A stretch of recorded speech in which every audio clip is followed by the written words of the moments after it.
Molly, I've worked hard all my life, right? Right. If I could have one extravagance for all the work I've done, what do you think that would be? What did you think it would be? Snowmobile? Oh, boy, a snowmobile. Morning. Morning. Hi, guys. Guess what Dick is buying? Season basketball tickets. Close, a snowmobile. What's this about basketball tickets?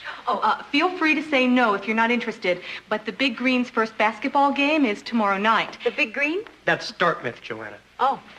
Don't feel badly, Kirk didn't know either. Anyway, I'm this giant basketball fan, so I asked Kirk if we could get season tickets, and he said, well, why don't we ask Dick and Joanna if they'd like to go in with us? Well, we appreciate your asking, but Joanna doesn't like basketball. Oh, really? I know it's supposed to be exciting and fast-paced, but for some reason it bores me, and whenever I watch it, I end up getting grumpy and depressed. Have you seen that many games? Oh, yeah, I was a cheerleader. George, how about you splitting the tickets with us? Me? Yeah, you like basketball. But who would I go with? That's the great thing about this. You can go with anybody you want. Dick, would you go to some of the games with me? Sure, George. I love basketball. I'll even pay for the games I go to. Remember, you're buying a snowmobile. I'll just buy a cheaper one, George. In that case, I'll do it. Great. You go down today, stand in line, and get the tickets. Kirk, this was our idea. I think one of us should go down and get the tickets. That's okay. I'll take care of it. Thanks. That's sweet, George. Does anybody know where the Dartmouth ticket office is? Somewhere at Dartmouth. Hi, George. Hi, Stephanie. Do you happen to know where the Dartmouth ticket office is? Somewhere at Dartmouth. Dick was right.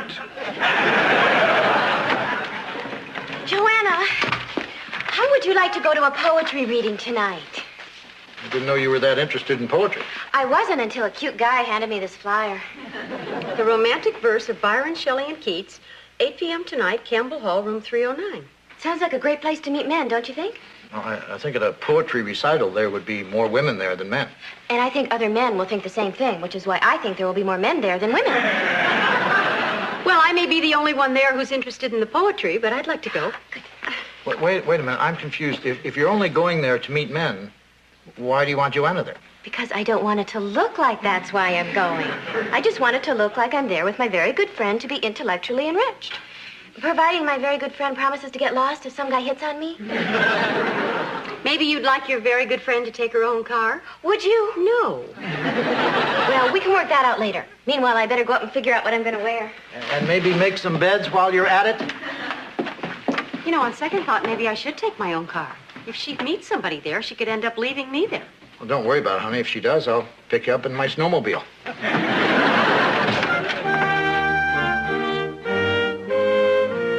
For me, I fain would please the chosen few. Those souls to feeling and to nature true will spare the childish verse and not destroy the light effusions of a heedless boy. I seek not glory from the senseless crowd. Of fancied laurels I shall ne'er be proud. Their warmest plaudits I would scarcely prize. Their sneers or censures I alike despise. Thank you, Ted. That was answer to some elegant verses sent to a friend by the author complaining that one of his descriptions was rather too warmly drawn. And that concludes our selections from Byron. Are there any questions or comments? Yes. I just wanted to ask, Ted, isn't it? Yes. Could you tell me when that last poem was written? November 26, 1806. I thought so.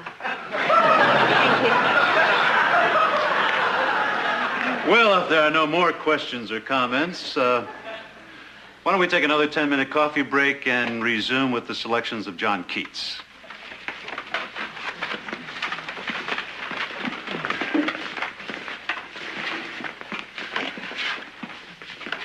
Okay, let's go. What about Keats? Joanna, I have sat through 2 poets and 2 intermissions, and not one guy has even stepped on my foot. I want to leave. But Keats is one of my favorites. But it's just more poetry. But you're the one who asked me to come. So I should be the one to say when we go. Well, maybe if you tried listening, you... Shut up! Well, enjoying it? Enjoying it? I can't get enough. In fact, I was just telling this lady here that the best is yet to come. Oh, you're an admirer of Keats, are you? We're talking Keatsomania. And who do you admire? Well, actually, I like Keats, too. Although I think Byron was probably the more romantic. Well, certainly in his personal life. To quote J.H. Plum, Byron was born to be romantic, the driven individualist, sensitive to wrong, yet capable of diabolical personal behavior, saint and sadist in one impulsive heart. By the way, I'm David Cameron. Stephanie Vanderkellen. And you are? Joanna Loudon. Oh, that's a beautiful sport coat. I love to see men in tweed. Thank you. Are you a student? I don't think I've seen you around before. No, but that's very flattering. I always think of tweed as a sign of high intelligence. Could I ask how you heard about tonight? Someone handed me a flyer. Well, it's always nice to see new faces at our poetry readings, especially faces as pretty as yours. Oh, well, thank you. Her face is married.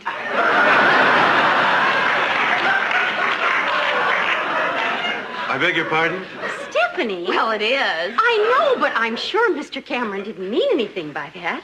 Oh, you're right. It was just an innocent compliment. And the name is David. Can I get either one of you a cup of coffee? I don't think we care for any coffee, thank you. Maybe we should be going. Well, you're not going to leave before Keats. I'm sorry, but I do have to get up fairly early tomorrow morning. She and her husband own a Stratford Inn, and we have to get up and cook breakfast for the guests. Well, maybe you can catch Keats another time then. Maybe so. Ready? Desperate. It was nice meeting you. We really enjoyed the evening. Oh, I'm sorry. Sure, now that we're leaving.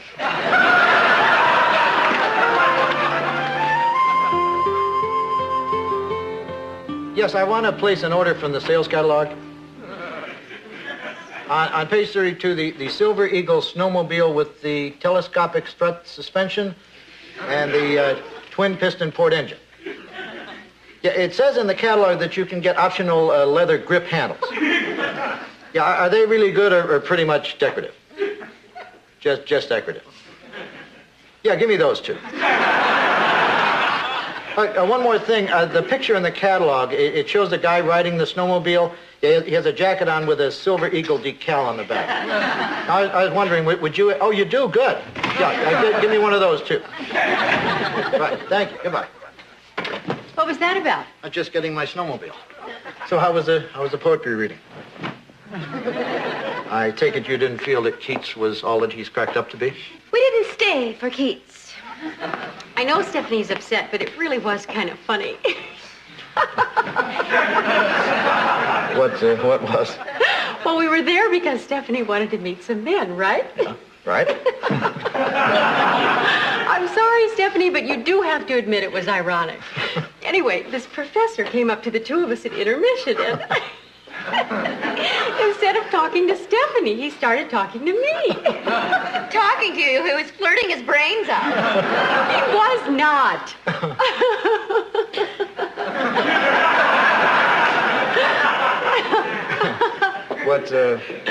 What did he say to you? He just asked me if I was enjoying myself and if I liked Keats. And he said you were pretty.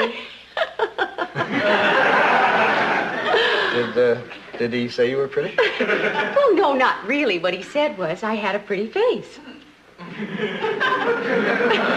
Well, then he said you were pretty. Well, I guess he did, but he didn't mean anything by it. He was just trying to make me feel comfortable. Hello, Stratford Inn. Yes, she is. May I tell her who's calling, please? Oh, hold on. Was the professor's name David Cameron? Don't tell me that's him. Seems to be obsessed with your comfort. Do you believe this guy? Stephanie, be quiet. Do you believe this guy? Hello, Professor Cameron. David. Yeah, we got home fine, thank you. Yes, I'm sorry we couldn't stay, too. Oh, that sounds interesting. Could you hold on for just a second? He says he's going to be discussing Keats in his morning class tomorrow, and since I couldn't stay tonight, if I'd like to, I can sit in. In his class or his lap? Wait a minute. He's calling you at 9:30 tonight to ask you if you want to audit a class tomorrow morning? What's wrong with that? Oh, come on, you two. He's just being nice.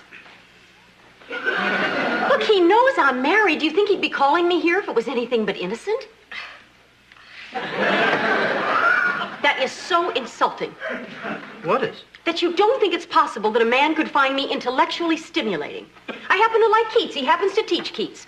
But you think the only reason he could possibly be calling me is because he likes my face. Look, I'm not making this difficult. I mean, if you want to go to a class by some good time Charlie, crawl out from under the rock poetry professor, then go ahead. David, what time did you say that class was tomorrow? 11:30? I'd be happy to attend. Thank you for asking. I'll see you then. Bye. Now, if nothing else, I'm going to prove to both of you that a man and a woman can share interests and be friends without being anything more than that. Maybe then you will see that the both of you are being childish. Now, if you'll excuse me, I'm going to bed. I have school tomorrow. How can you let this happen? Stephanie, you have to understand something. No matter what I think of this guy, I trust Joanna. Oh, I never thought of that. So what do you look like? He's gorgeous. Damn! I just think that when you compare the kind of life that Keats led with the kind of life that, say, Byron led, the Keats poetry seems more sincere. But maybe I'm being influenced by what I know about the two men. But if, in fact, knowing the personality of the poet enriches the body of the work, then that's a very valid statement to make. Oops. We're out of time. We'll continue this discussion on Monday. Everyone have a good weekend. Joanna, could you stay after for a second? Sure. Did you enjoy it? I really did. Thank you. Listen, if you've got the time, would you like to have a bite to eat? Oh, gee, I hadn't planned on having lunch. Oh, don't feel pressured. It's up to you. I better not. Thanks anyway. Okay. This is silly. The only reason I said no is because, well, it doesn't matter. Actually, there's no reason why I can't have lunch. Great. I hope you don't mind bread and cheese. We're eating here? I know it's nothing fancy. It's all right, isn't it? Oh, sure, fine. I'm sorry we can't go out, but I have another class in an hour, and the cafeteria is usually jammed this time of day. I know it's like kind of roughing it, but when you're a teacher, you get used to the bare essentials. Red or white? You have wine when you're teaching? I just happened to pick these up on the spur of the moment. You will have some, won't you? Maybe a little white.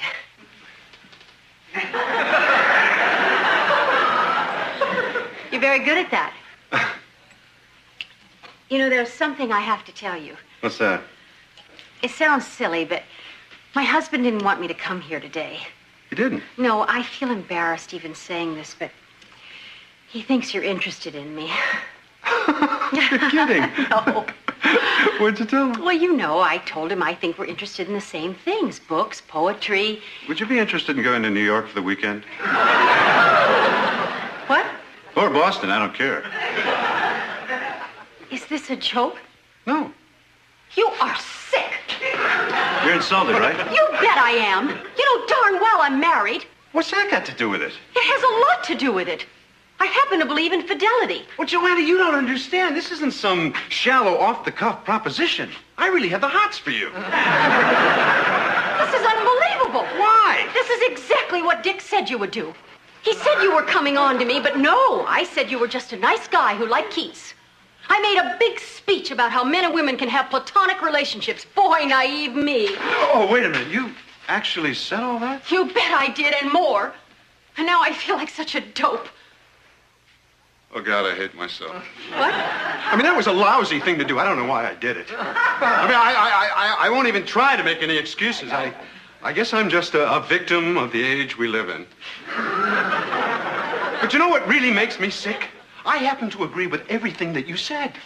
I think that men and women should be able to be friends without any complications. And you're the kind of woman I would love to have for a friend, Joanna. But oh no, I had to open up my big, stupid mouth and really blow it. Well, now take it easy. I'd like to think I'm broad-minded enough to allow people to make mistakes. No, not one this big. Yes, I am. This is incredible. You are absolutely the most understanding woman I have ever met in my life, Joanna. What would you say to Justin Nooner?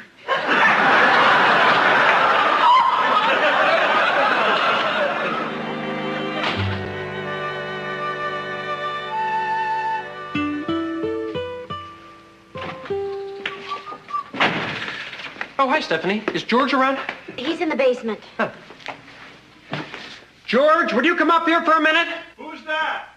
Dick! So where's everybody? Dick's writing, and Joanna's at a poetry class. You seem depressed.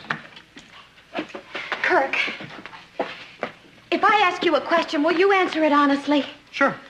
Do you think I'm attractive? Yeah, why?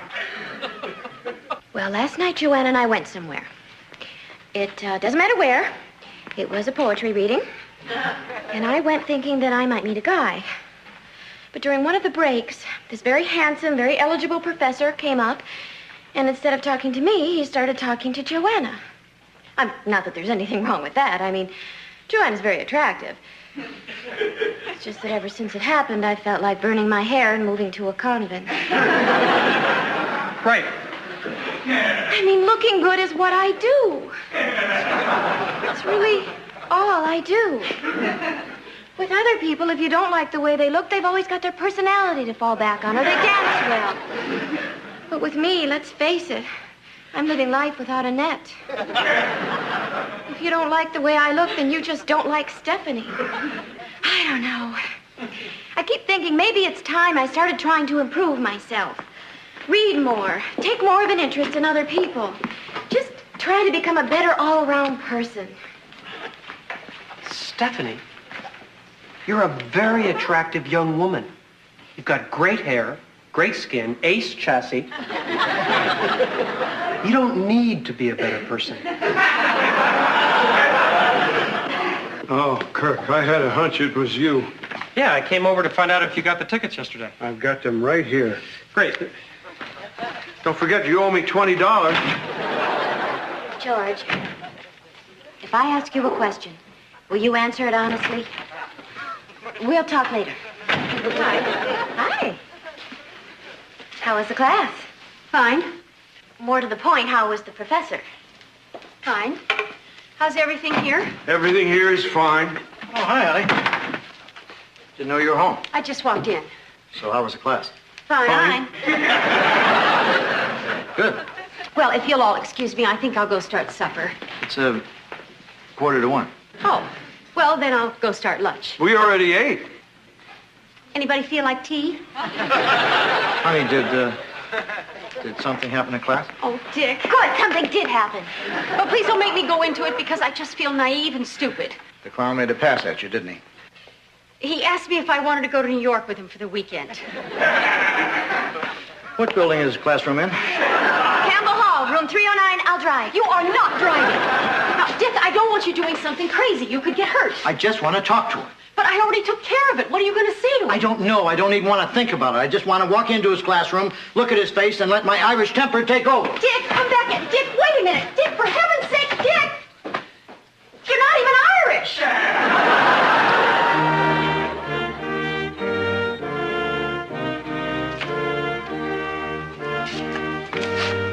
Excuse me, is this Professor Cameron's room? Yes, it is. Can I help you? Are you Professor Cameron? Yes, I am. I'm Dick Loudon. How do you do? My wife is Joanna Loudon. Uh-oh. I understand you like New York. Look, Mr. Loudon, You know, a lot of thoughts went through my mind about how to handle this. Some of them were pretty nuts. But since we are civilized men living in the 20th century with respect for each other's personal property, I certainly wouldn't come over here to break furniture. Well, maybe just one.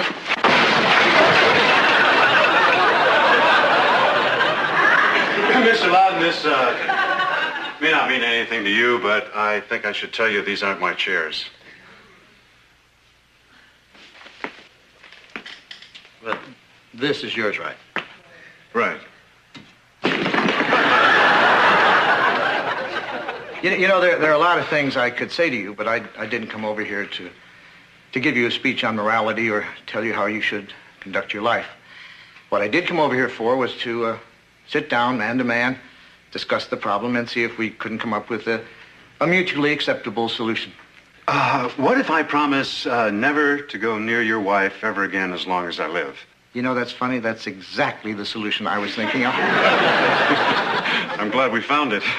Well, I won't take up any more of your time. Nice meeting you, Professor.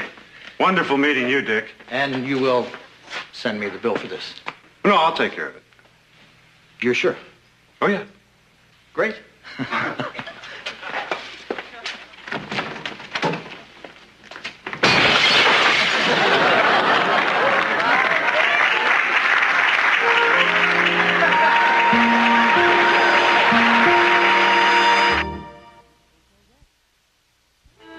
I don't know.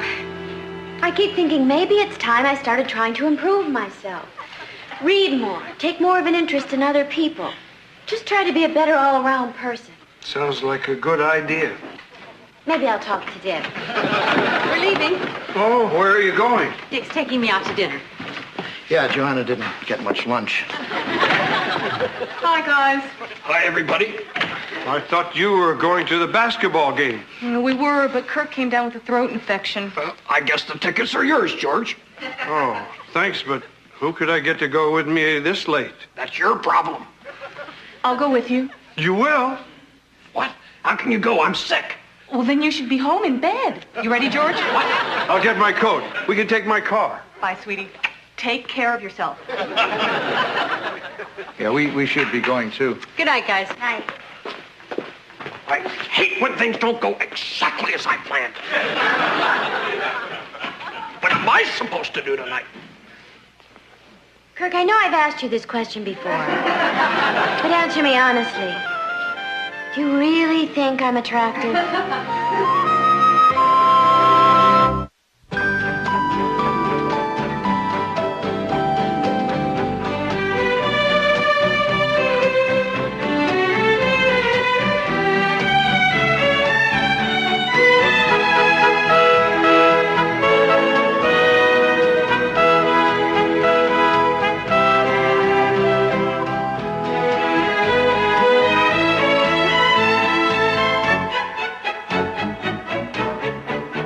Meow.